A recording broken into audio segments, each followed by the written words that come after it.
Late spring, 1945. Northern Germany, inside the British occupation zone. The war has ended, but the silence is heavier than the shelling ever was.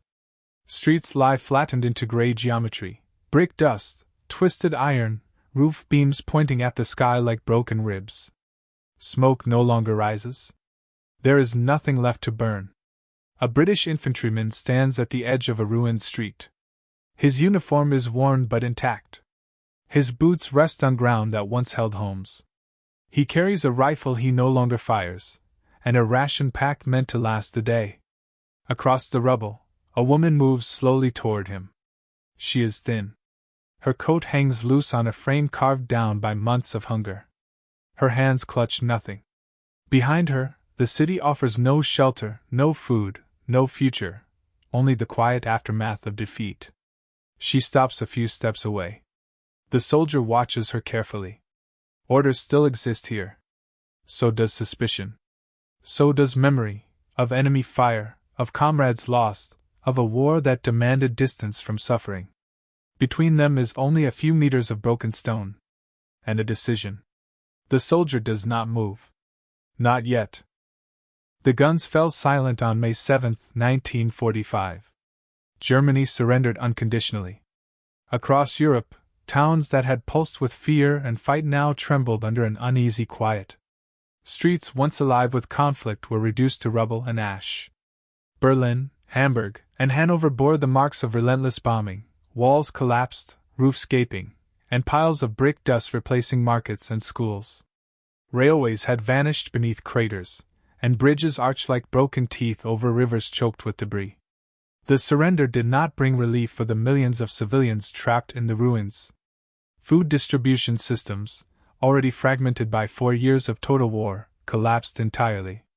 Railcars and trucks that once carried grain, flour, and potatoes were destroyed or commandeered. Local administrations had vanished with the Nazi bureaucracy.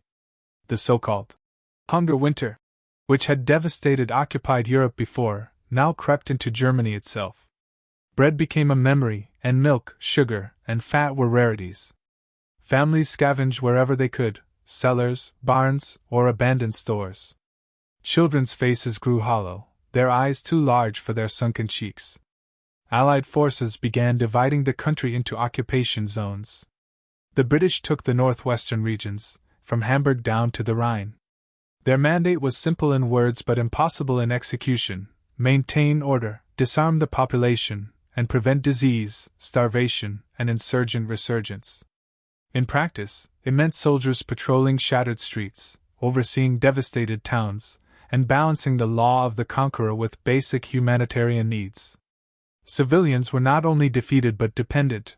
Entire cities waited silently for relief that arrived slowly and unevenly.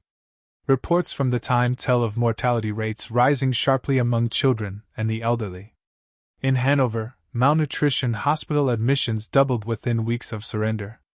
In Hamburg, displaced civilians crowded makeshift shelters, surviving on a fraction of the daily calorie minimum. Relief convoys were scarce, rationed to soldiers first, civilians second. The scale of deprivation was overwhelming. Even when aid arrived, it was measured, cautious, and often insufficient. Hunger was everywhere, visible in skeletal limbs, hollow eyes, and the subdued gait of women and men who had once been farmers, clerks, or shopkeepers. And yet, amid this continental collapse, life persisted in microcosm. On streets the size of neighborhoods, the world was reduced to survival: one meal, one warm corner, one ration at a time. Between the bombed-out facades and the lingering smoke of collapsed buildings, individuals moved carefully, quietly. In a single British-occupied street, a German mother walked across a debris-laden road, a gesture both ordinary and extraordinary. It was here, in these narrow corridors of ruin, that the human consequences of victory would intersect with the cold rules of occupation. British soldiers stationed in occupied Germany were a mix of hardened veterans and younger conscripts, many having fought across North Africa, Italy, and Normandy. They had witnessed the full spectrum of combat: blitzkrieg assaults, urban sieges, and the grinding attrition of endless artillery. By May 1945, their boots were worn, their minds heavy with loss and exhaustion, yet they were tasked with a new role, not fighting, but governing. The British Army of the Rhine was responsible for maintaining order across a shattered landscape, for disarming millions of former soldiers, and for supervising civilians who had alternated between enemy and victim in the eyes of the world. Discipline was strict. Non-fraternization rules forbade close interaction with German civilians. Soldiers were instructed to provide only what was necessary, to enforce regulations without emotion, and to avoid appearing sympathetic. The line between duty and empathy was carefully drawn, reinforced by officers and manuals. Yet the realities of occupation made enforcement complicated. Every soldier carried not only a rifle and a uniform but the invisible weight of human suffering witnessed daily, children scavenging for scraps, mothers pleading for bread, the elderly walking slowly through rubble. Rations were meager, even for soldiers. A standard daily issue consisted of tinned meat, bread, tea, and limited sugar, enough to sustain, not to comfort. Many men shared their own food with displaced families when opportunity arose, often covertly, risking reprimand. Exhaustion and hunger had created a fragile psychological state. Soldiers who had survived artillery barrages, ambushes, and the chaos of surrender now faced the quiet moral dilemmas of peace: when to obey orders, and when to act according to conscience. The tension was constant. Regulations demanded control, yet the human instinct for compassion persisted. A soldier could not ignore a child shivering in winter clothing that had long since decayed, or a woman collapsing from exhaustion while carrying what little she could salvage. These daily choices, whether to share, whether to intervene, were amplified by the total absence of law and order in the streets around them. Every act of kindness was a deviation from command, every hesitation a potential breach of duty. And so, on that quiet, rubble-strewn street, the soldier stands poised between regulation and conscience. In one hand, he holds authority sanctioned by victory; in the other, a fleeting opportunity to recognize the enduring humanity of those he once considered enemies. The war has ended, yet the battlefield has transformed into a moral landscape, where the consequences of small decisions can ripple across lives. He watches the approaching figure of the German mother. Hunger is visible in her gait, fear etched into her eyes. The silence is not merely the absence of gunfire, it is the moment before choice. In that pause, the future of one family and the conscience of a soldier hang in balance, waiting for the inevitable action that will define them both. She has walked through ruin after ruin, each step a measure of endurance. Widowed in the final months of the war, her children cling silently to her skirts, eyes wide and hollow from hunger. Every morsel they once took for granted, bread, potatoes, milk, is now a memory. Survival dominates thought, yet shame weighs heavier than hunger. To approach an enemy soldier is to risk humiliation, suspicion, even reprisal. She swallows her fear, straightens her back, and moves forward. Each step is calculated, careful, deliberate, human. Her desperation is quiet, but it resonates in the stooped curve of her shoulders, in the trembling of her hands, in the small, invisible prayers she mutters under her breath. The soldier has witnessed destruction unlike any peace could prepare him for. For years of war have left him physically unharmed but emotionally scarred. He has fired into streets, defended positions, and seen men he knew die in his arms.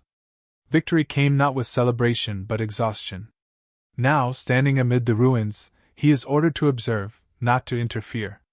Every instinct, every memory of compassion, competes with regulation. Moral injury lingers, the dissonance between duty and conscience is acute.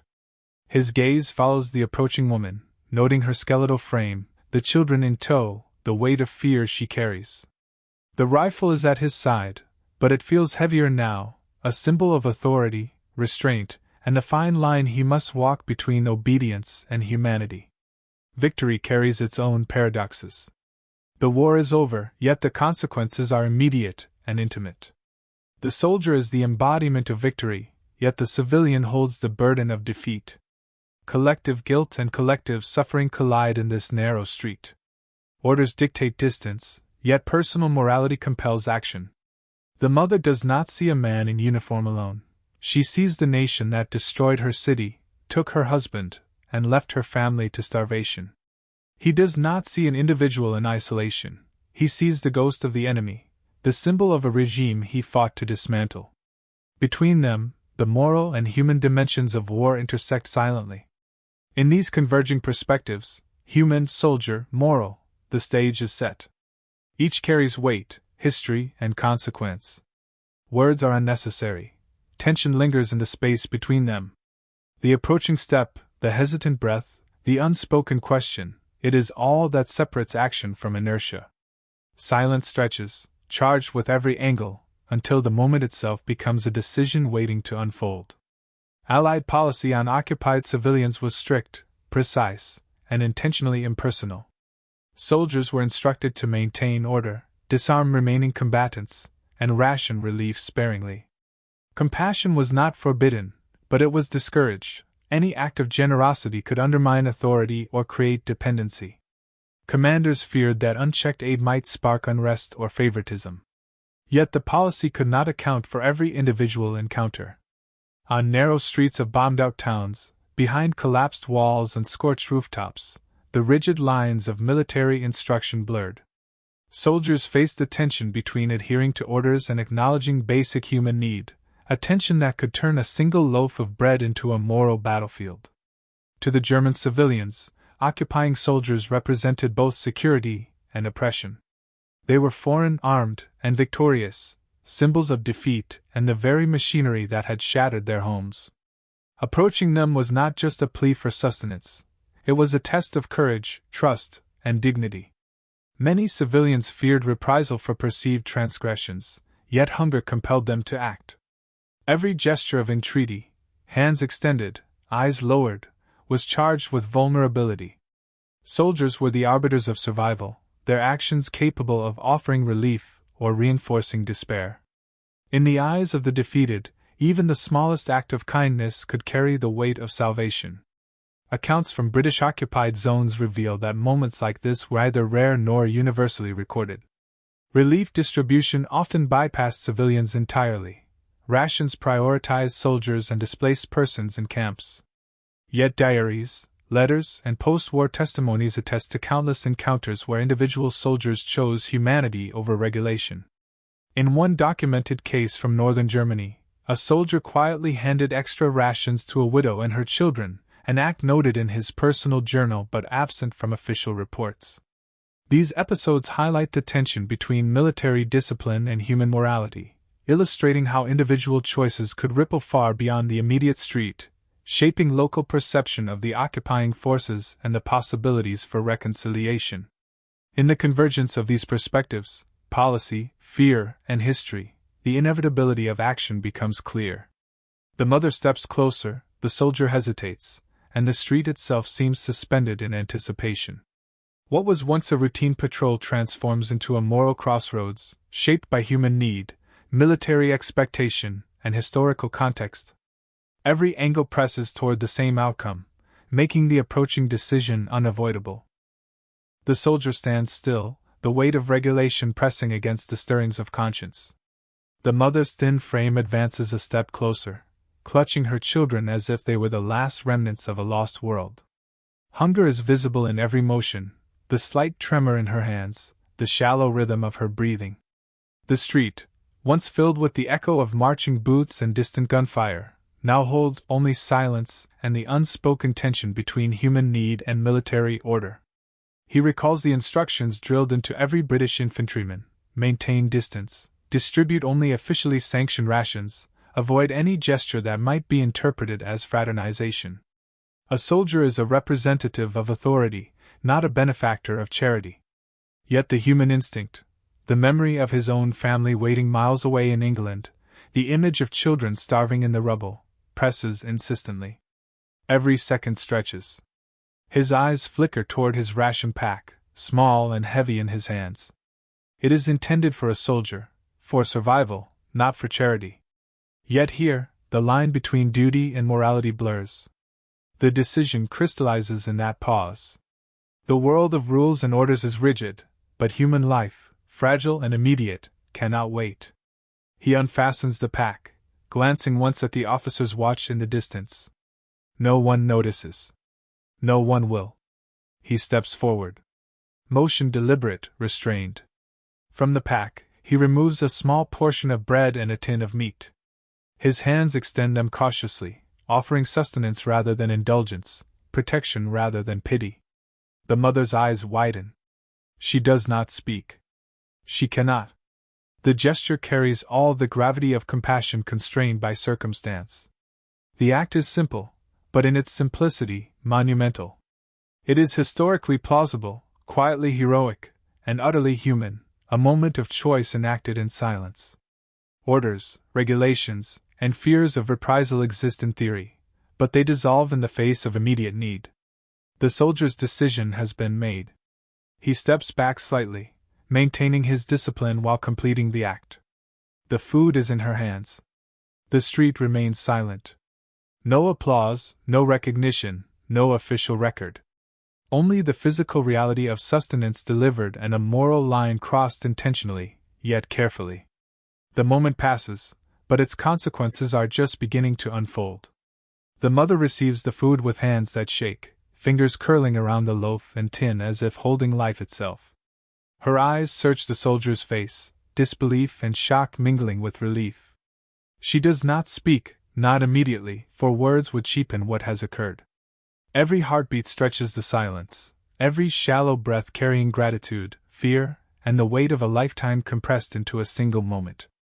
The children cluster closer, instinctively sensing the sudden shift from scarcity to temporary security. One of them touches the bread, eyes wide, as though verifying that it is real. Hunger, which had guided every decision for weeks, is momentarily suspended. It is not merely food, it is validation, a human connection in a landscape otherwise defined by loss and destruction. For the soldier, the reaction is equally profound. He observes restraint in her demeanor, a disciplined astonishment that mirrors his own quiet tension. No tears yet, no sudden cries, just the deep, slow acknowledgement of a gesture that breaks through the rigid boundaries of occupation. The rules, the ration sheets, the non-fraternization orders, all exist in theory, yet here, they have been redefined by a single act of conscience. The moment resonates beyond the street. Neighbors, hidden behind broken walls and shattered windows, catch a glimpse of the exchange. They see not an enemy soldier or a desperate mother, but the fragile intersection of morality and survival. Acts like this ripple quietly through communities, shaping perceptions of occupiers and redefining the boundaries of human decency in the wake of violence. Historically, these small gestures were often invisible in official records, yet their impact was tangible. The mother will carry the memory of this kindness for weeks, months, perhaps years. It will inform how she navigates the dangers and deprivations of occupation. For the soldier, the act becomes a quiet marker of his humanity amid the machinery of war, a reminder that duty and compassion are not always mutually exclusive. In that street, amid rubble and silence, the encounter ends, yet it leaves an enduring imprint. Hunger is momentarily relieved, but the deeper significance is moral and psychological. A single choice, quietly executed, can restore dignity, reshape perception, and affirm the persistent presence of humanity even in the shadow of defeat. The street resumes its quiet, but nothing is quite the same. The consequences of this act, subtle, intimate, and historically consistent, will unfold slowly, touching lives in ways that official histories rarely record. The mother returns to her children, each step measured, careful, as if the rubble itself might crumble beneath her renewed sense of hope. The food is small, yet it transforms the immediate reality of her family. Hunger, which had dominated thought and movement for days, becomes negotiable. For a few hours, a meal exists. For a few hours, fear is softened. The children eat slowly, savoring each bite, their faces reflecting disbelief mixed with relief. The soldier steps back, watching, aware that even this small gesture carries risk. Rules are clear, and deviation, even motivated by humanity, could result in reprimand. Yet he remains composed, a quiet witness to the fragile restoration of life across a street scarred by war. In this tension, the line between duty and moral responsibility becomes visible to anyone observing, a reminder that even in an army structured for obedience, individual conscience can prevail. Such acts, small and unrecorded, ripple through neighborhoods. Witnesses, hidden in cellars or behind shattered windows, notice. Whispers pass from one household to the next. The occupiers, previously symbols of dominance and fear, gain a dimension of unexpected empathy. In the absence of newspapers, official reports, or public announcements, these gestures spread quietly, shaping local perceptions of the British presence. A single loaf of bread, given without fanfare, becomes part of the communal memory of survival. The encounter does not erase suffering. Hunger remains, cold persists, and the ruins of the city continue to dominate every street and home. Yet within this microcosm of devastation, the act establishes a precedent. A choice between regulation and conscience is not merely abstract, it is enacted, witnessed, and remembered. For the mother, for the children, and for the soldier, the moment lingers. It is both immediate sustenance and a symbol of the possibilities of human decency in a world dominated by destruction. Acts like this quietly influenced the evolution of British relief policy in occupied Germany. Initially, regulations were strict, rations were carefully allocated to soldiers and displaced persons, civilians were secondary, and fraternization was discouraged. Yet, reports from the field, diaries, letters, and after-action reflections revealed that small, humane interventions often prevented unrest and fostered cooperation. Commanders gradually recognized that disciplined compassion could serve both military and moral objectives, allowing relief to reach those most in need without undermining authority. Long-term civilian recovery, while slow and uneven, was shaped by these small moments of intervention. Communities gradually rebuilt trust in occupying forces, not through proclamations or official decrees, but through repeated, human-scale gestures. Soldiers who chose conscience over regulation, even once or twice, left imprints that rippled through neighborhoods, influencing perceptions and facilitating small but essential acts of daily survival. In cities like Hamburg and Hanover, the slow distribution of aid combined with these personal acts to reduce starvation, support public morale, and create a foundation for post-war rehabilitation. Memory and reconciliation were also affected. Families who survived on the generosity of individual soldiers often carried these stories for decades. They became part of the oral history of occupation, accounts of strangers who intervened at critical moments, providing sustenance, dignity, and the affirmation that humanity could persist even in defeat. These stories contrasted with official records, which rarely noted individual acts of mercy, yet they shaped collective memory and contributed to nuanced understandings of post-war morality. The encounter between a British soldier and a starving mother exemplifies the intersection of policy, circumstance, and human choice. It reminds historians that history is not only composed of battles, treaties, and formal declarations but also of personal decisions made quietly on rubble-strewn streets. Acts of compassion, though small and often invisible, reverberate across time, influencing both immediate survival and the moral fabric of societies emerging from conflict.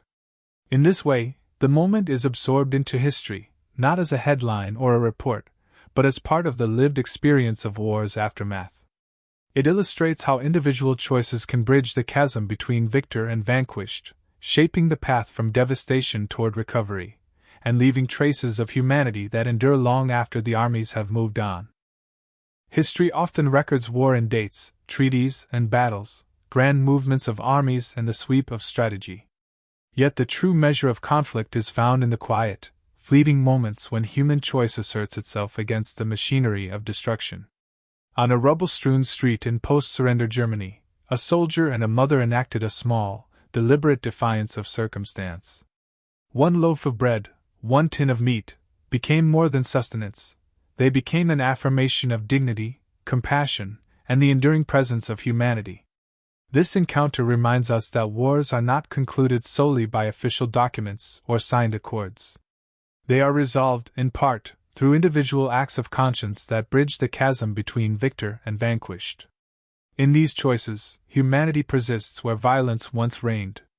The soldier's decision, the mother's quiet acceptance, and the silent acknowledgement of shared vulnerability demonstrate that recovery begins in the space between fear and empathy, authority and moral courage.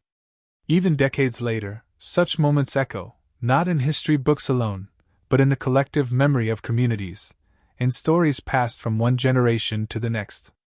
They reveal the power of individual action to shape outcomes, to restore trust, and to soften the edges of devastation.